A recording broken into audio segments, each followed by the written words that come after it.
does the persistence of this knowledge serve? The third is about what is included and why do we leave certain things out. The fourth is to question the basis of the authoritative claims embedded in the knowledge. And the fifth one is to question the underlying assumptions and the silences that govern the knowledge that we engage with.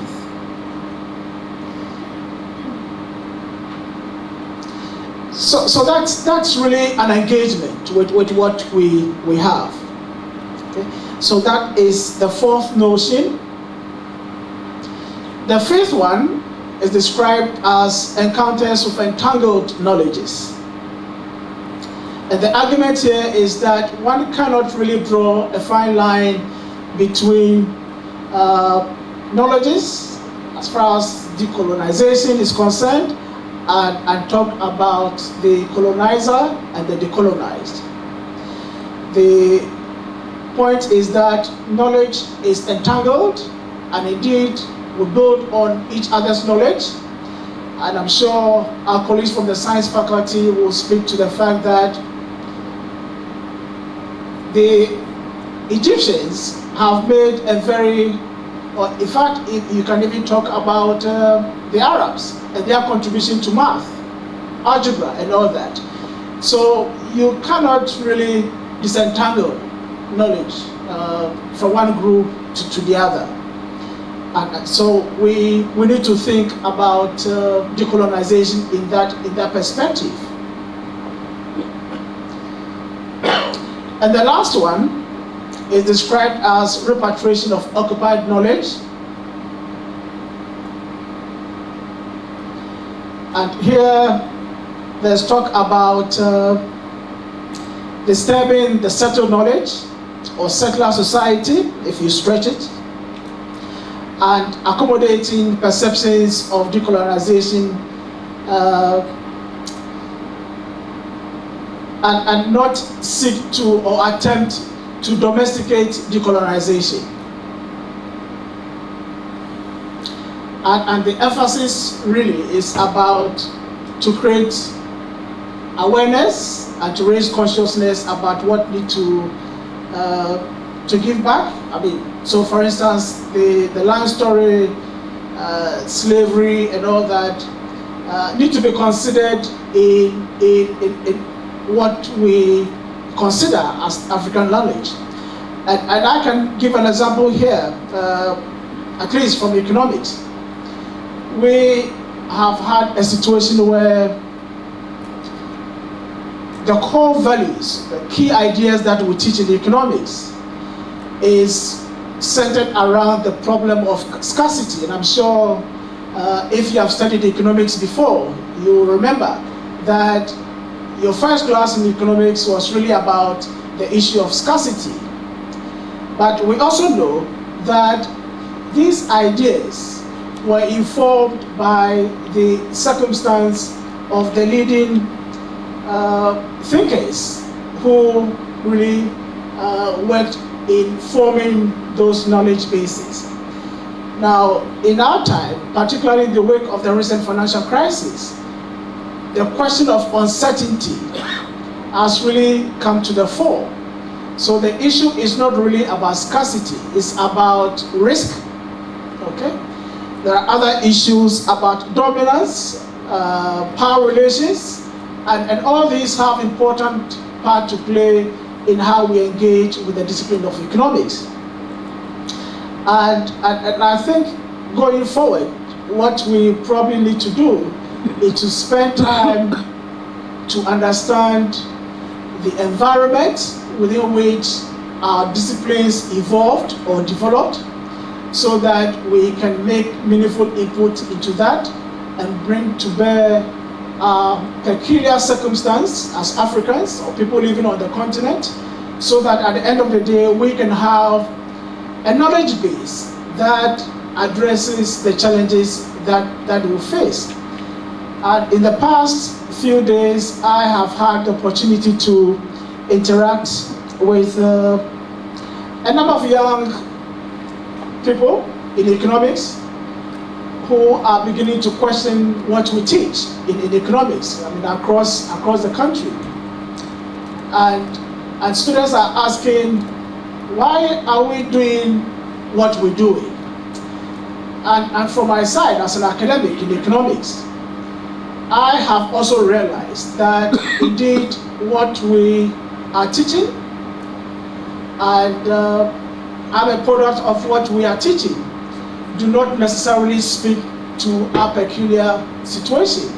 And I can give an example about Botswana. I mean, if there's anybody who's been to Botswana before, I haven't been there, but when you look at the macroeconomic indicators about Botswana, it's probably the only African country that have grown consistently for the past 50 years.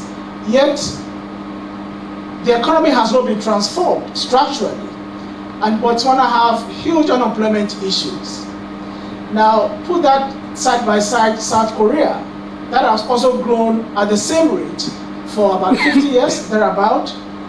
And here we have a structurally transformed economy. The unemployment in South Korea is not anywhere close to what we have in Botswana.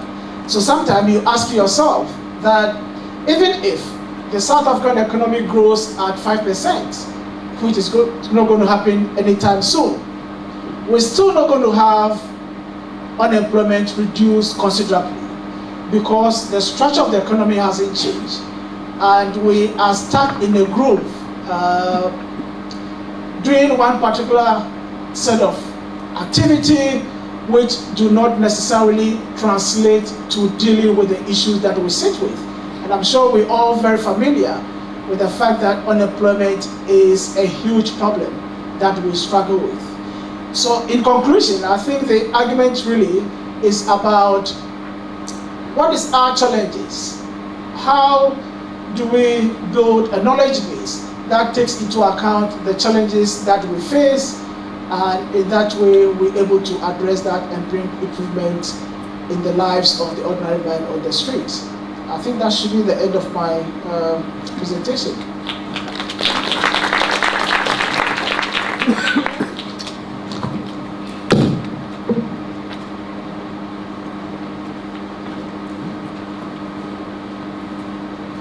Thanks. I don't have any presentation to give. So what I'll do, I'll start with presenting some views that I found a little bit, some of them are aggressive concerning, decolonization.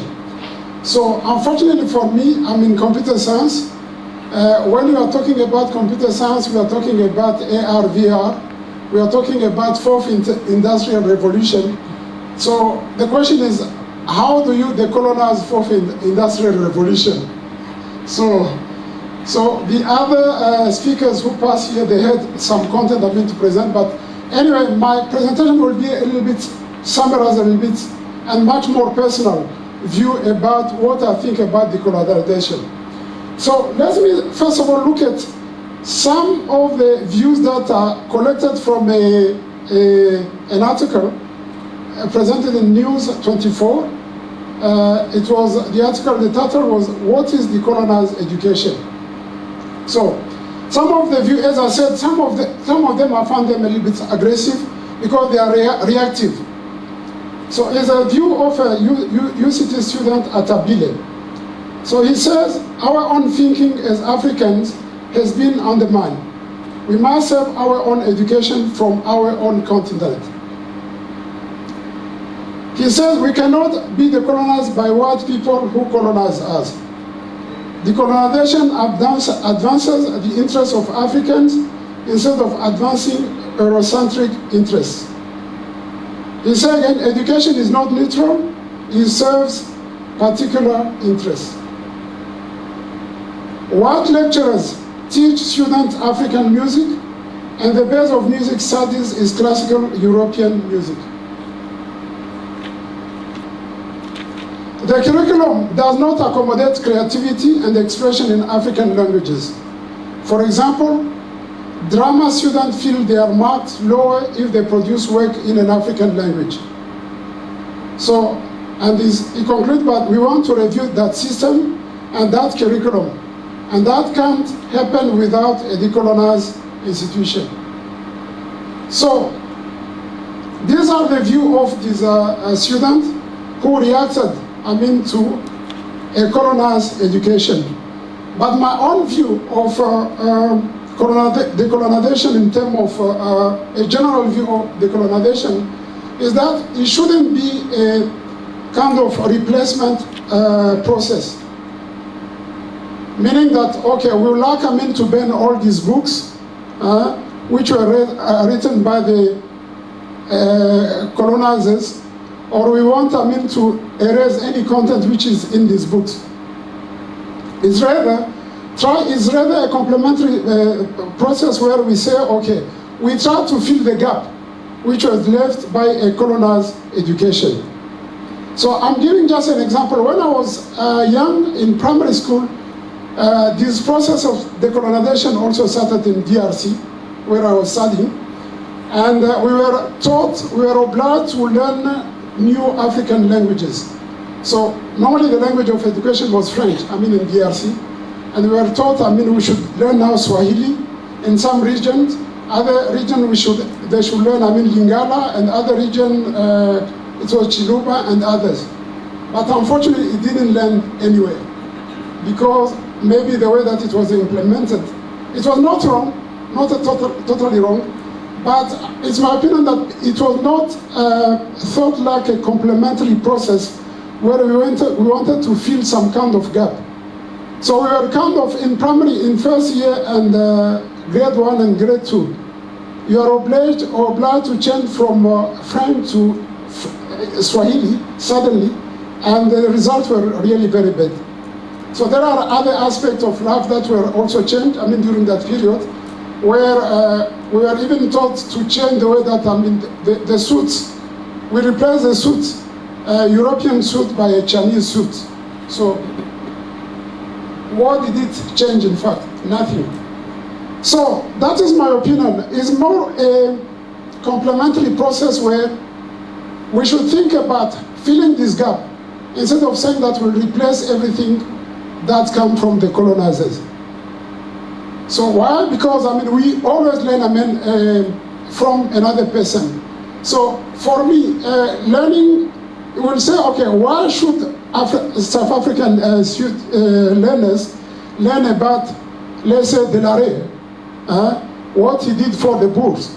So, but this is not a problem. If we could look at it as a way of what is the strategy that he had to fight as a military strategy. So that could be the way to look at it.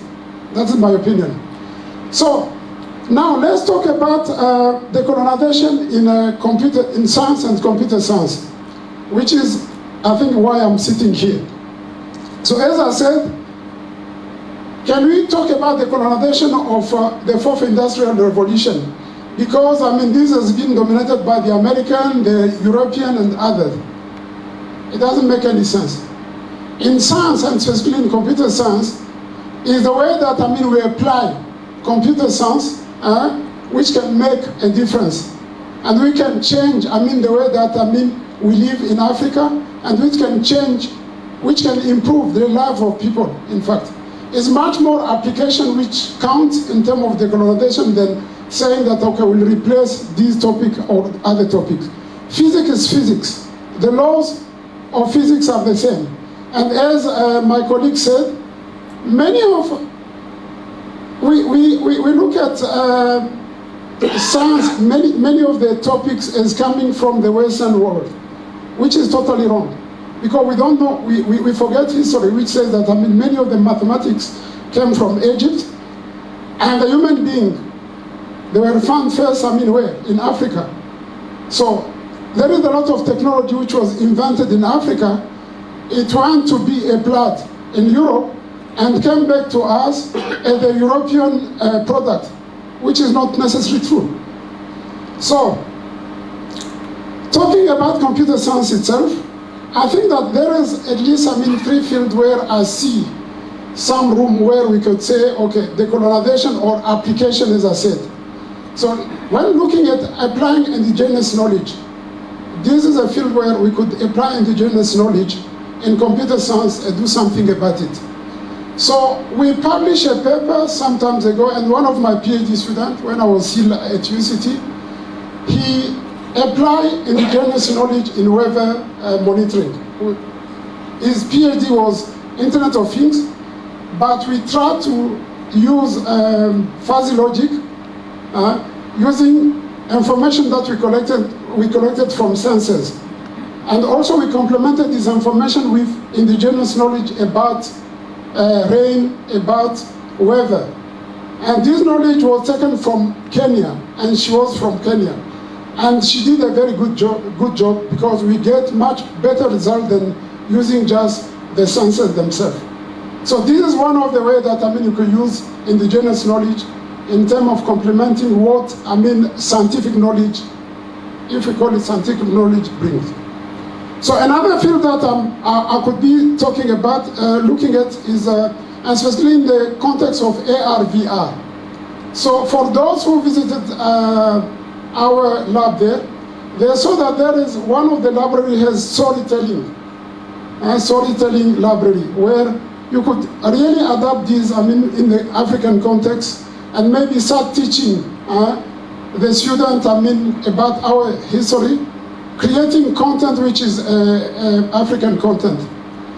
But should we just, say, okay, it will be now just, everything, African? No, we learn always something from other people.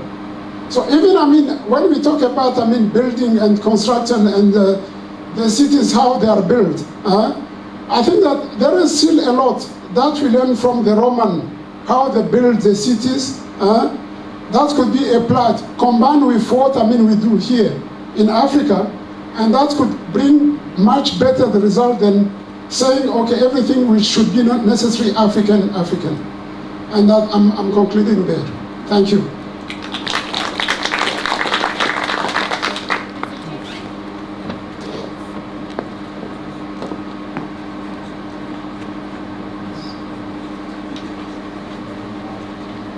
Good day, colleagues. The student disruption caused the country to look critically at how the university has been complicit in the reproduction of colonial practices. And the students asked very pertinent questions. Who gets to create knowledge and for whom? What does knowledge do? Whose interests are served? Is the knowledge we produce relevant to the societies in which we live? What I find interesting is that it is the students that raised these questions and not the academe. The complexity, according to Mamdani, is that we have conservative, moderate, and radical academics, and each grouping will view decolonization differently. The university, through deep and frank dialogue, has to address the matter not only through compliance, but also with information sharing and strategies to process information. The decolonial turn in 2015 with the Roads and Fees Must Fall movements marked what is called the contestation phase of curriculum transformation. The 5 phases adapted from Homi K. Bhabha for curriculum transformation are contestation, repositioning, reconstruction, reconstitution, and reflection. And the process is iterative.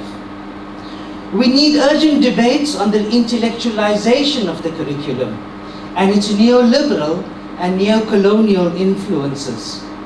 Intellectualization of the curriculum means interrogating the formulation of what constitutes curriculum. What ideologies influence content, what is excluded, and why is such knowledge excluded. A narrow understanding of the curriculum is that it is a list of topics to be taught. A more nuanced conceptualization includes what is taught, how it's taught and assessed, as well as the teachers and the students? I mean, who are the teachers and who are the students? Most academics have been schooled in Western knowledge traditions. These traditions do not take account of other worldviews. For many black students, this creates a sense of a hierarchy of superior and inferior knowledge, and thus of superior and inferior people. How students experience the curriculum is important, as education is both an epistemological and an ontological project. If they are alienated from the knowledge and from teaching and learning processes, they struggle to learn. 5 dimensions in which the effects of colonization are evident may be a starting point for adopting a decolonizing gaze in relation to curricula. How does the curriculum serve or challenge these dimensions? The first dimension is the geographic dimension: globalization, migration, the South-South dialogue. The second one is the economic dimension: capitalist world economies, new economic systems, the fourth industrial revolution. The social dimension of race, class, ethnicity, white privilege, neo-apartheid. The political dimension: neocolonialism, structures of power and control, the poor revolution, new imperialism. And the cultural dimension: mental colonialism, knowledge production, educational systems, and the social media. And how do academics either serve or challenge the 5 dimensions of colonization? A decolonial approach will firstly embrace and not resist curriculum content from Africa and examine contemporary socio-political issues using new and African theoretical approaches. It will encourage students to consider the technological, social, and ethical implications of the application of disciplinary knowledge. It will challenge students' beliefs and values about issues related to race, gender, ethnicity, language, identity, sexuality, patriarchy, and disability. It will replace transmission modes of teaching with critical pedagogy. It will expand the canon to examine and explain the hidden aspects of our world. Epistemological marginalization is visible in curricula that view the canon as legitimate knowledge. This exclusion of the other is called epistemicide. Spivak refers to it as worlding. How colonized spaces have normalized Western knowledge as sovereign. The expert academics produce the myth that modern knowledge is settled knowledge, making attempts at disruption impossible. They consider knowledge to be predetermined and unquestioned, reinforcing knowledge transmission, resulting in curricula with no space for alternate ways of thinking. Curriculum decolonization would benefit from a balanced approach towards the social, that is, undoing of our racist legacy via the curriculum, together with an internally compelling imperative for powerful knowledge. For example, do we train students to be capitalism's foot soldiers, or do we train them to be agents of social justice? In what ways does business education come to imagine their interests as linked to the interests of capital rather than the interests of the working class? How does the silences of our curriculum reproduce inequality or give consent to the violation of human rights? Within the discourse of neo-apartheid, we tend to see ourselves as transformed by virtue of increased black student numbers, without change in the texture of the black student experience or Eurocentric curricula. In departments that enjoy high status at the university through excellent research outputs, there will be resistance from academics who believe there's no need to change anything because existing practices are rewarded by the university.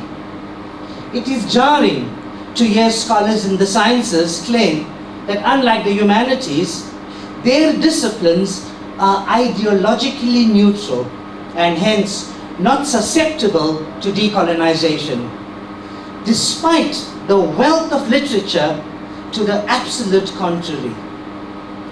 It is only through disruption of the colonial agenda that decolonization can succeed.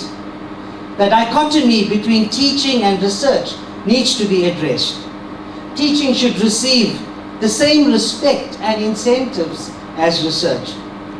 There should emerge a more sincere critical reflexivity amongst academics for deep change, not only in their own positionality with regard to the neo-colonial program, but also how their own ways of knowing, acting, and being have reinforced and reproduced the colonial curriculum. Thank you.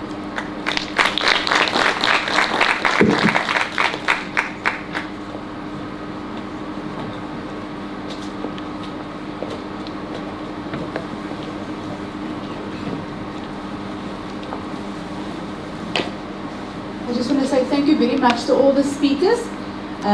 You must please give us the copies of your presentations and papers so that we can make sure that we can also distribute it to a wider audience. I'm going to take comments, either comments or questions. Can I ask the panel to maybe come to the front and take some of the questions? We might not have all the answers. I would also like you to make suggestions as to how do we take this forward at UWC in a more systematic way.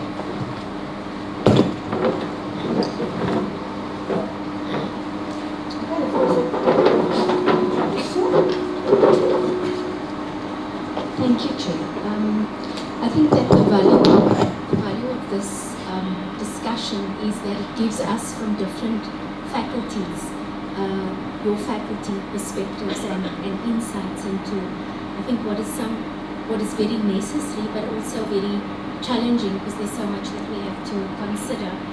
And so for EMS and thinking about our strategic plan, I think that one of the things that we strive for is to contribute to the development of students and enable them to engage with the social, the political, the economic and the technological in a very real and meaningful way.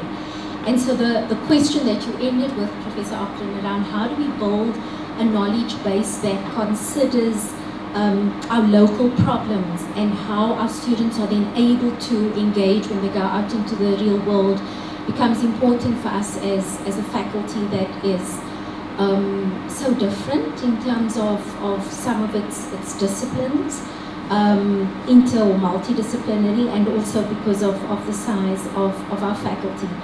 And I think that those are the two issues for us as a faculty, size and the nature of our faculty, that has probably informed the process that we have decided to follow, but that can also either facilitate or contribute to the process. And I'm sorry I forget the last speaker's name, but you talked about the issue of change, and that's one of the things I pointed out, that we do need to invest in a change management process in terms of getting buy-in and a deep understanding for this, because there is academic freedoms and all of that that we also have to consider. I mean, just the last comment is around decolonization and its meaning, and we agreed as a faculty that we're going to use that term, but that we know that it's probably not the ideal type term. And when we had the learning and teaching breakaway earlier this year hosted by the UWC Academic, we talked about the contextualization. And I think for us that was important, because decolonization can exclude, it can become exclusionary, it can exclude important stakeholders. And we're an international university, and we're training students or preparing students for the global world. Within our faculty, there's also professional standards and professional bodies that we need to